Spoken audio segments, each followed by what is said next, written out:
This is going to be a continuation of numbers in the mind, and like I said, if somebody were to give you like three numbers and you knew what the numbers meant, you could tell them either what they're thinking about, and you could also project probably what will happen. And I did this for a Deborah Hospital Foundation show, which I put on the YouTube under Alan Vee.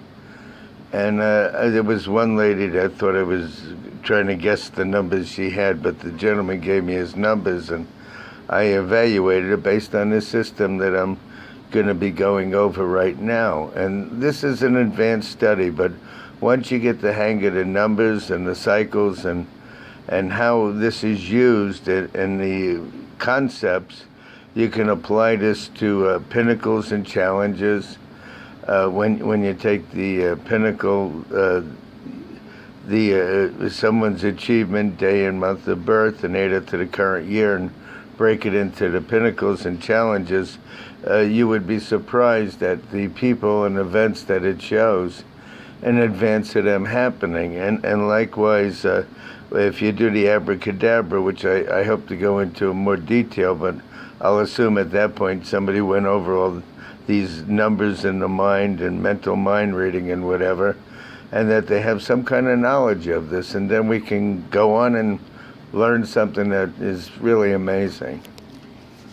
Now, when we look at the number 17, because you add it 1, 7, and it's an 8, it's a January or Capricorn number, and it's affected by also February or Aquarius, and those born on the 8th, 17th, or 26th day of any month. And naturally, the first number is the sun, but when in this cycle, because the one always represents oneself. And the 7 is Neptune. So Neptune, you always find out something along the way, and you learn something. So it has to do with the person finding out or learning something.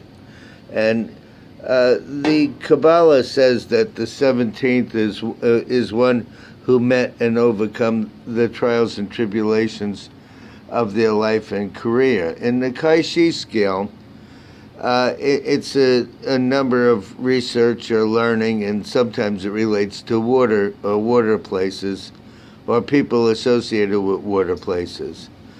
It's also a number, as Cairo would say, in Cairo's books, a number of immortality, things that the person does will be remembered in the future. And if you break down the 17-8 right here, you see it ends with a 5. And when you have a 5, that's Mercury, unexpected change or travel, comes into the picture. And when you get the 86, which is 8 and 6 is 14, it goes back to what I said. Juggling and whatever somebody's plans or activities. Now, just as number 17 is overcoming problems, 71 has the opposite effect. Things take care of themselves, and problems disappear without doing anything. It's Neptune and then self, or the sun. Of course, the sun is the first house of the sun, which is Leo, August or Leo, and again January Capricorn, and those born on the 8th, 17th, or 26th day of any month.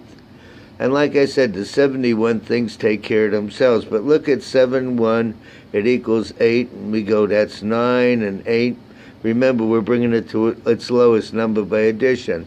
When you have the 2 8s, it means that there's some mistake or mishap or oversight in this situation, but it seems to get it taken care of itself, or it almost works out without a huge effort.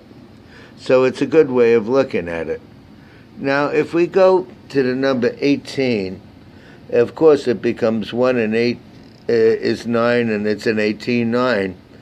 And 18-9 has to do with the mind and thinking. And the 18th number of the tarot shows animals howling at the moon and whatever. So there's always a decision involved and some confusion at the same time. And the 9 relates to Aries. April Aries, people born at the end of March or in April, whether it's early, late April, April's April, and November are Scorpio people, and those born on the 9th, 18th, or 27th day of any month would be involved in this situation. Again, when you have the double eights, mistakes, problems, or mishaps. Just as I said here with the 71, but I felt here it takes care of itself. So the 18th a lot of times brings some confusion, but it's decision time in somebody's life. Now, if you took the number 81, it again relates to Aries or Scorpio, 9, 18th, or 27th day of any month. And when you work out these numbers, 8, 1, which is 9, or 1, 9, which is 1 and 1, and I said that when you have 2 ones lined up, it's trying to make somebody fit a situation or get along with somebody that may not be the situation. And it also puts the person kind of behind the scenes in a way, because the first comes the money, a financial, legal, or insurance matter, and then the person's behind the scenes. Over here, with the 18th, they're in front and center. So whether you, the number 1, is before or after a number makes a big difference. Now, if we look at the number 19, this is a clearing up period, clear thinking.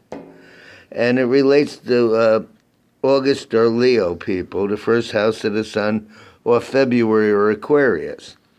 And again, if we do the 191, because 1 and 9 is 10, it's a 1, and 1, 1. And I said when you have these two composed of 2 1s, you're trying to get along with somebody.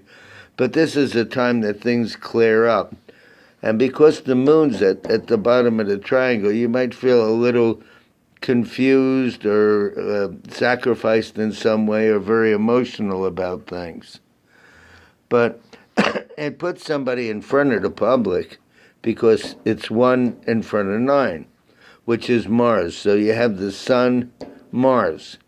It's actually a very good period. It clears things up, but it puts the person front and center with the public or with people or at a group.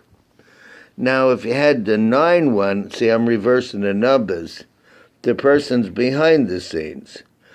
Still, because it equals a 1, it's August or Leo or February Aquarius, and those born on the 1st, 10th, 19th, or 28th of any month. And the person kind of like blends in, more or less, into a situation.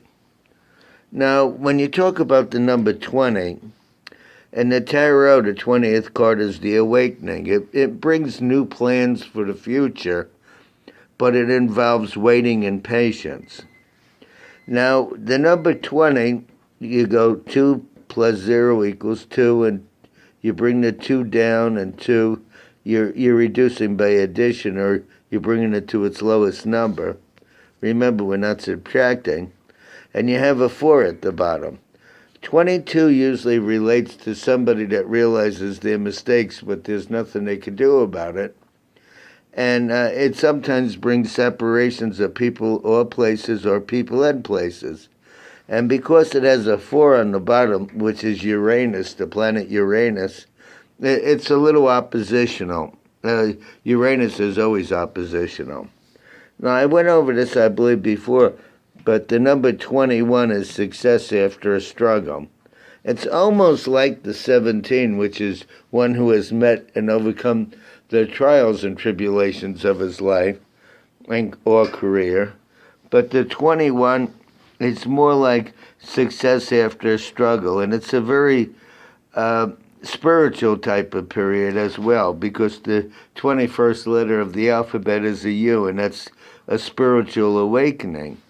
The 34, we're hitting 2, 1, 3, because we're projecting it, bringing the 4 down. 1 and 3 equals 4, 2 and 1 equals 3, and 3 and 4 equals 7. 34 is learning by experience. That's why I put this down. So it's learning by experience and finding out about things. The three, when it adds up to three, is Jupiter, which relates to Sagittarius or Pisces. So it's March or Pisces, and it's December or Sagittarius people. And those born on the 3rd, 12th, 21st, or 30th. Very often, when the number 21 comes up, either a plane trip comes up or talk about a plane trip or somebody flying in or planning a plane trip or whatever, or some discussion about plane travel. It just works out that way. Now, if you notice on the bottom, there's a 7, and that's Neptune. That's finding out, learning about things.